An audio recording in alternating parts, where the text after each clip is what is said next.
All of the links will be in the description, so don't bother rewriting the links. Once you're on this page, you're going to select your chosen operating system.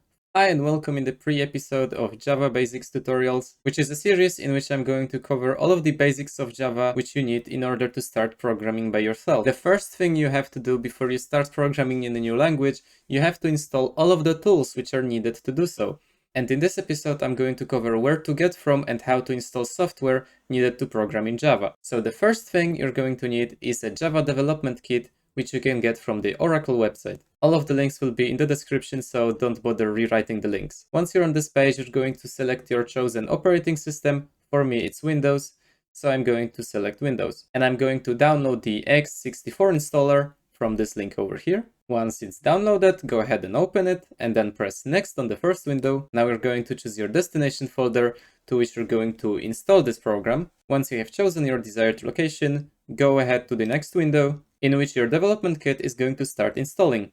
After it's done, go ahead and close the window, and the first program is already installed. Now the second thing we're going to need is an IDE, or an integrated development environment, which is going to help us write code in Java. The one I'm going to be using is called IntelliJ Idea. Just like before, go ahead and choose your preferred operating system, Windows for me, and then you're going to go ahead and download the community version of the program, which is completely free.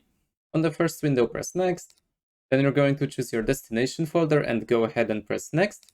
And on this page here, you're going to check a few boxes. The first one being Add bin folder to the path. The second one being creating associations for .java files. And if you want a shortcut on your desktop, go ahead and check the shortcut. On this page, simply press Install and wait for the program to stop installing. When you're done installing, we're going to search for IntelliJ and open it. It should come up with a window like this one, in which you can go ahead to the Customize page and change your color theme to Darkula, which is dark mode.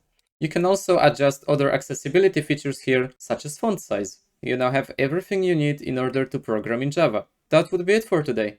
See ya!